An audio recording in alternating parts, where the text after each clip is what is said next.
Okay. Dahil lagi nyo nare-request sa akin to mga repa sa comment section, ay sino ba naman ako para tanggihan ang aking mga minamahal na subscribers? Kaya eto na, ikikwento ko na sa inyo ang aking pinakaunang girlfriend experience. Pero bago ang lahat, alam nyo ba kung ano pang mas excited ako sabihin sa inyo? Honkai Star Rail ang nag-sponsor sa ating video ngayon. Kaya para sa mga hindi nakakaalam, ang Honkai Star Rail ay isang bagong cross-platform strategy RPG developed by Hoyoverse. Kaya kung mahilig din kayo sa anime katulad ko, ay magugustuhan nyo din to. Kasi tingnan nyo naman ang mga character design dito. Ang cute at ang gaganda. Kaya simulan nyo na rin maglaro na ito para makakilala kayo ng mga charming at interesadong characters na i-develop nyo ang kanilang abilities para talunin ng mga iba't ibang klase ng kalaban. Tingnan nyo naman kung gaano kastig to mga repa. Patsay-patsay bang! Napakaangas. At dahil nandito na ang version 1.4 ng Honkai Star Rail ay meron na malulupit na updates. Katulad ng mga bagong characters. Isa na dyan ang charming 5-star duo na si Topaz at Nambi. Si Topaz na maliban sa kanyang cute appearance ay isa siyang successful business director. At eto naman yung alaga niyang si Nambi. At ang dahilan naman kung bakit si Topaz ang isa sa paborito kong karakter ay maliban sa cute siya ay isa siyang firehand character na merong powerful single target damage. At naandyan din si Nambi for support. Talaga naman ang kanyang pagiging youngest female director ay nagdagdag din ng depth sa kanyang character. At isa na rin dyan ang cute band nilang dalawa ni Nambi. At dito rin nga pala sa version 1.4 ay nagdagdag sila ng bagong mapa at exciting story sa Belobog. At nag-comeback na din si Selly. Sabay na andito na din yung Ethereum Wars kung saan paglalabanin nyo ang inyong mga paboritong monsters mga repa. Kaya ano pang hihintay nyo? Magsimula na din kayo maglaro at mag-create ng inyong malupitang team at mag-start ng memorable journey na magkasama. Kaya i-download nyo na ang laro sa description box below at magkaroon ng free 50 Stellar Jade using the redeem code. Thank you Honkai Star Rail for sponsoring this video. Okay, eto na mga repa. Simulan na natin ang kwento. Pero bago ko to simulan, meron lang akong gustong i-share sa inyo na nakakatawang pangyayari. Tawan-tawa ako dito kasi ang lupit ng timing. Nung kaka-upload ko pa lang kasi ng ating Peklat animation, ay sobrang dami nag-comment na ikwento ko to yung aking first girlfriend. Nung una-una, nagdadalawang isip ako kung ikikwento ko pa to sa inyo. Kasi sa totoo lang, pagdating sa akin love story, ay nahihiya ako ito ikwento.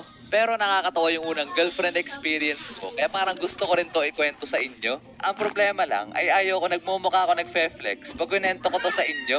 Kaya naman may debate nagaganap sa utak ko noong mga oras na yon. Tapos maya-maya, merong hindi ka panipaniwala nangyari. Kasi sa kalagitnaan ng pag-iisip ko, ay bigla nag-chat sa akin yung first girlfriend ko, mga repa. What a nice timing, my friend. Tawan-tawa nga ako nun kasi after 7 years na walang reply, ay doon niya pa na timing na mag-reply ulit sa akin kung kailan siya yung iniisip ko na ikwento. At simula noon ay doon ko na naisip na yun na ang sign para ikwento ko sa inyo mga repa ang aking first girlfriend experience. Etong kwento ko na to mga repa ay nangyari nung grade 7 pa lang ako. Mga panahong anime at paglalaro pa lang ang nasa isip ko. Ni hindi ko nga halos akalain na magkakaroon ako ng GF noong mga panahon na yon.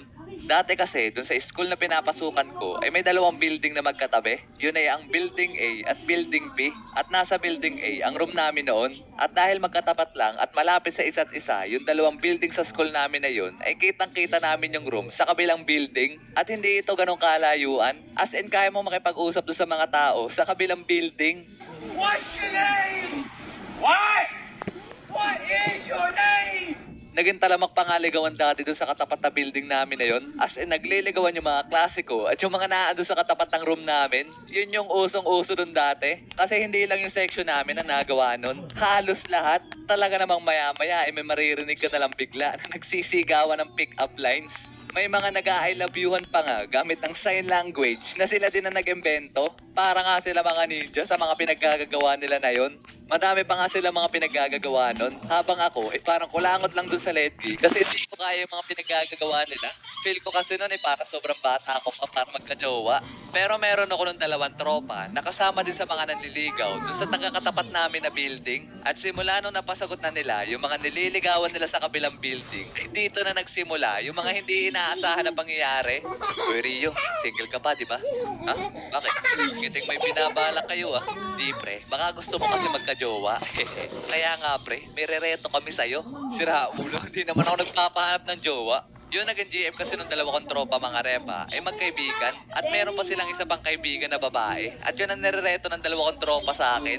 Ano pre, gawin mo ng GF para pa mag-date. Kakasama tayong tatlo. Kaya nga pre, ay pas ako dyan mga pre. Sinabogart na lang, total naman jowan-jowa na yung mga yun. Si Raulo, ikaw nga yung gusto. Wala pa talaga sa radar ko magka-jowa nun, kaya tumanggi ako. At kung magkakaroon man ako ng first girlfriend, ay yung crush ko ng mga panahon na yun ang gusto ko. At pagkatapos nun, biglang kumalat yung balita na nagkakagusto daw sa akin si Moana, hindi niya tunay na pangalan. As in, kinabukasan, pagpasok ko ng classroom, ay biglang nagtingin na sa akin yung mga kaklase ko. Oy, Moana, nandito na si Rio. Ay,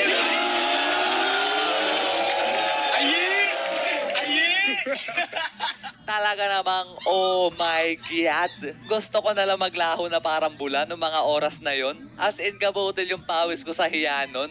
At pagkatapos nun, ay hinilan nila si Moana papunta doon sa kanilang bintana. Tapos nagkaatinginan kami. Kau bilang kau tuh paling wanita dua main. Bikin salah tingkah saja kau pemanis. Bikin salah tingkah di kau sayang. Kau bilang kau tuh paling wanita dua main. Bikin salah tingkah saja kau pemanis. Bikin salah tingkah di kau sayang. Kung matidescribe ko sa inyo mga repa si Moana, siya yung matatawag nyo na Black Beauty. Ang dahilan lang kung bakit ayoko siyang ligawan nun kasi meron na akong ibang gusto. Pero pagtingin ko sa kanya, noong mga oras na yon, eh nakikiayo din siya sa amin dalawa ni Moana. Walang jo. At pagkatapos ng mga nangyari na yon, eh mas lalong kumalat yung balita tungkol sa amin dalawa ni Moana. Kaya yung katabing section ni na Moana ay nalaman din ata yung balita. At bakit ko nga ba naisama sa kwento yung katabing section ni na Moana kung maitatanong nyo mga repa? Ang masasabi ko lang dyan ay meron na namang hindi inaasahan na pangyayari. Kasi doon sa katabing section ni na Moana ay may umamin daw na meron din daw siyang crush sa akin. Aba nga naman, malupit. Yan ang gusto ko sa'yo kaya ayaw kita. Walang jo. Mapirin pa nga ako dun sa mga nangyari noong madaling araw. Tapos meron na naman kumakalat na balita. At nung pagkatapos namin kumain ng lunch break, ay dumiretsyong punta na kami sa aming room. Tapos bigla kami sinalubong nung dalawa kong tropa. Tapos sinabi nila sa akin na kinausap daw nung dalawang GF nila kanina yung isang babae na nagkakagusto daw sa akin. Tapos pinagsabihan daw nila to. Talaga naman napatime out ako ng mga panahon na yun. Kasi sobrang dami nangyari sa isang araw lang.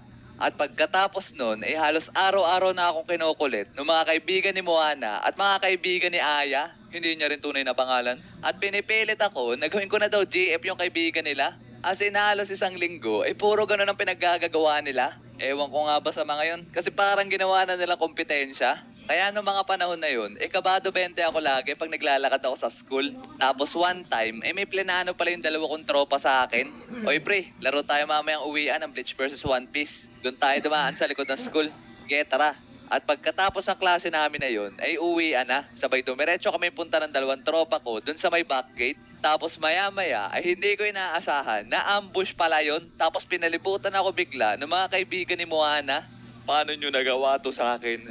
Pasensya na pre, napag-utusan lang. At alam ko nasa seryosong sitwasyon ako nun kasi kasama nila si Moana. At pagkatapos nun ay nagsimula na silang kumbinsihin ako at hindi daw kami uuwi hanggat hindi ako nagsasabi ng oo.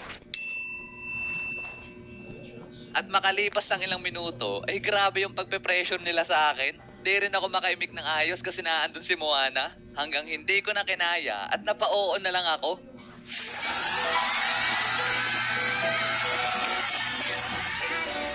だんだん恥ずかしくなるだんだん近くなるだんだん嬉しくなる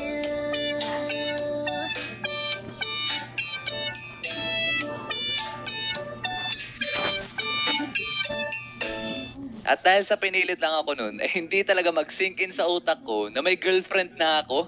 At simula nun, ay lagi nang natambay sa room namin si Moana sa tuwing walang klase. Kaya dahil doon ay napapadalas na magkasama kaming dalawa. At napansin ko, noong mga panahon na magkasama kami ni Moana, ay isa siyang mahinhin na babae. Hindi siya ganun kadaldal, pero magaling siya makinig sa mga kwento ko. Eh napakadaldal ko pa naman na tao. Kahit nga minsan yung kinikwento ko sa kanya ay napaka-random at walang katuturan, eh parang interesado pa rin siya at tuwan-tuwa. At sa totoo lang, miski ako tuwan-tuwa pag nagkikwento ako sa kanya. Pero makalipas ng ilang buwan, ay nagkaroon ng problema. Ang salimuot kasi ng buhay ko doon sa pinagtitiran ko dati sa Laguna. As in, hindi ko na kinaya at hindi na rin kinaya ni mama. Kaya pinapaalis na ako ng mama ko doon at pinapalipat niya na ako sa ibang school. Kaya kinabukasan ay kinausap ko si Moana tungkol dito. Nahihirapan pa nga ako noon na sabihin to sa kanya. Kaya nasabi ko lang to noong mga pahapon na. Talaga naman nalungkot siya ng sobra nun. Kasi dapat maaga pa daw ay sinabi ko na sa kanya para nasulit daw namin yung huling araw na magkasama kami. Nalungkot na rin ako nun at wala na akong ibang masabi kundi sorry. Pero makalipas sa matagal na panahon, ay nakapag-chat na ulit kami sa isa't isa. At neto lang yun, nung kaka-upload ko lang nung Peklat Animation.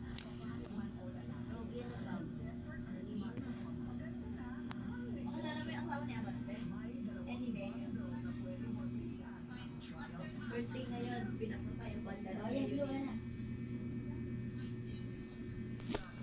Natin. Kaya washout sa'yo, Moana, kung napapanood mo to. Kasi isa ka sa naging dahilan kung bakit naging memorable yung grade 7 experience ko. So, yun na mga repa. Sana yung aking kwento. Kayo, musta naman ang first girl